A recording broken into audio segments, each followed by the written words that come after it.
Level 1. The paper. You sign the form. No badge, no gun yet, just a name on a page and a fee you can't refund. $300. That's what it costs to become a licensed bail recovery agent in most states. $300 to legally hunt another human being.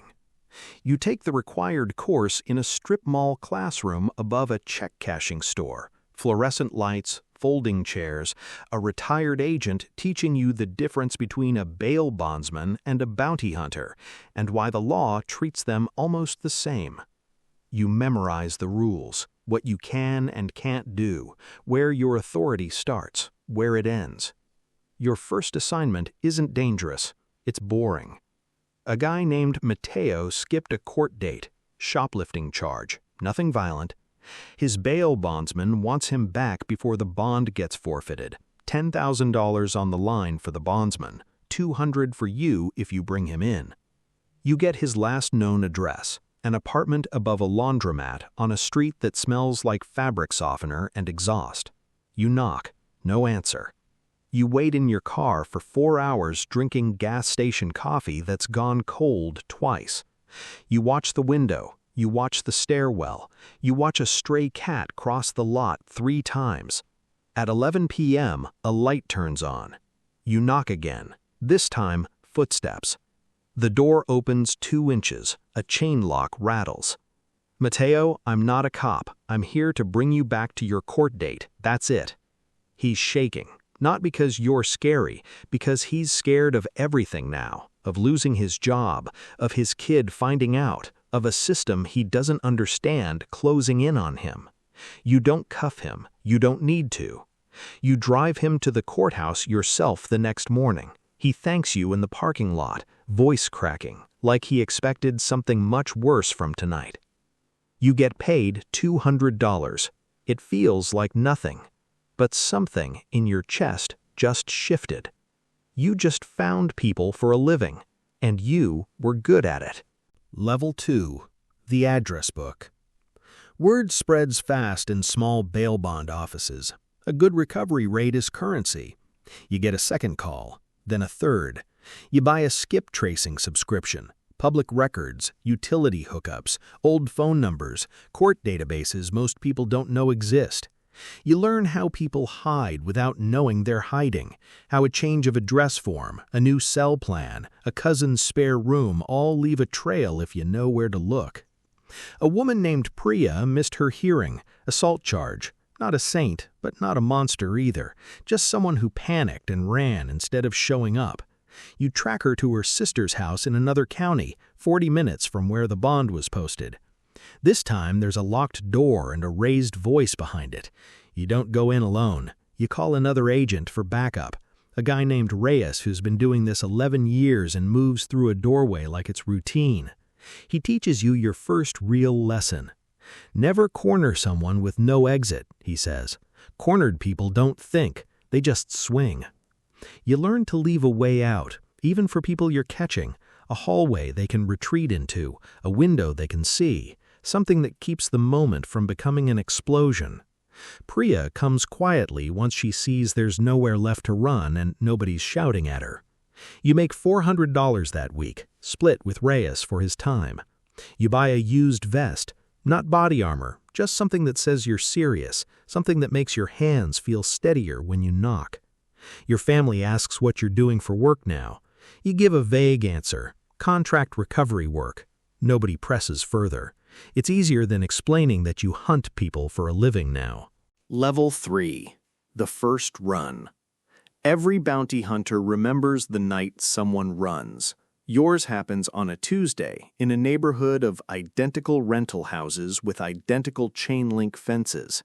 A guy named Dallas, wanted for a burglary charge, sees you through a window before you even knock. Maybe it's the car, maybe it's the way you walk. Skips develop a sense for this. He's out the back door in seconds, over a fence, through someone's yard, a dog barking somewhere in the dark, porch lights flicking on one by one down the block. Your heart is a fist punching your ribs. You're not trained for this. Not really. Just $300 and a laminated license and whatever instinct is telling your legs to move. You catch him 2 blocks over, out of breath, hands on a chain-link fence, chest heaving. He turns around fast, too fast. For 1 second, you don't know if he's got something in his hand. He doesn't, just empty fingers and a face full of fear. But that half-second stays with you. It replays later, in the shower, in the dark, in the quiet moment before sleep. That's the moment you understand this job different than you did a month ago. This isn't paperwork anymore. This is chasing people who have every reason in the world to hurt you to stay free, and some of them will. You collect your fee, $600 this time, a bonus for a difficult recovery. You don't sleep well that night. You keep hearing the fence rattle in your head, but you go back out the next day anyway. Level 4. The network. You stop working alone. You link up with 2 other agents, a former corrections officer named Big Ron, built like a doorway, calm in a way that only comes from years of de-escalating things that could have gone very wrong, and a quiet woman named Sable, who used to work private investigations and reads people better than anyone you've met. Now you're a small crew. You split bigger jobs, bigger fees. You start taking contracts other agents won't touch, skips with violent charges, skips with warrants in multiple states, skips who've hurt someone before and might again. You learn to read a neighborhood before you even get out of the car. Which houses have cameras? Which ones have dogs? Which ones have a man sitting on the porch who's already clocked you as trouble the moment you slow down? Your fees climb, $800, $1,000, $1,500 for high-risk skips. You buy real gear now, ballistic vest, a proper duty belt, a firearm, licensed, permitted, holstered, not for show, for the day you might actually need it and hope you never do. You start carrying zip ties instead of hoping people cooperate. Your first violent recovery happens this month. A man named Curtis, wanted on a domestic charge, comes at Big Ron with a kitchen chair the second the door opens. It ends in 11 seconds. Nobody's seriously hurt. Big Ron doesn't even raise his voice. But you see now how fast calm becomes chaos, how a quiet living room turns into splinters and shouting in the space of a breath. You go home and stare at your hands for a long time. They don't shake anymore. That should worry you. It doesn't. Level 5. The money. Your name starts moving through rougher circles. Bail bondsmen who work high-value clients start calling you directly instead of going through a dispatcher. A single skip now can be worth $5,000 if the bond amount is high enough.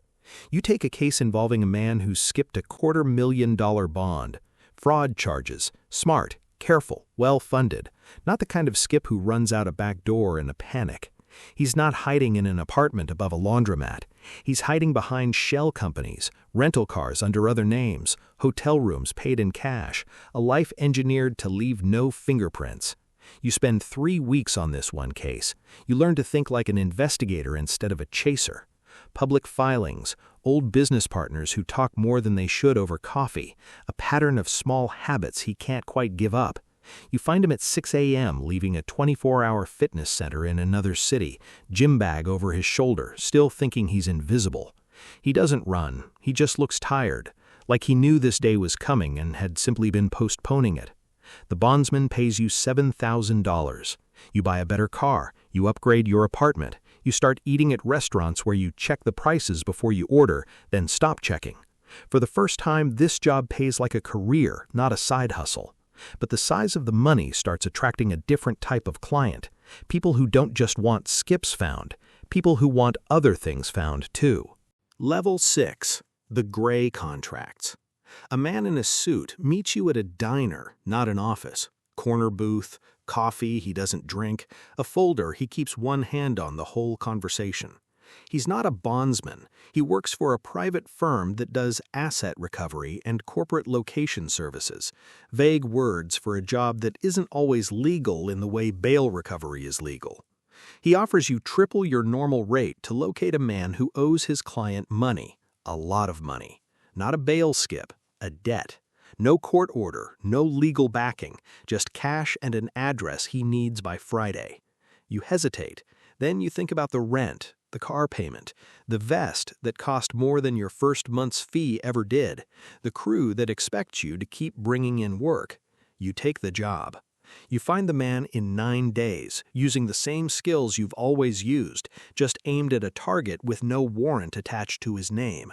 You don't ask what happens after you hand over the address. That's the first time you look away on purpose. It won't be the last. The money hits your account, more than you've ever made in a month. You tell yourself it's just information. You didn't do anything to him. You almost believe it. You start keeping 2 mental columns without meaning to, the jobs you'd explain to your mother and the ones you wouldn't.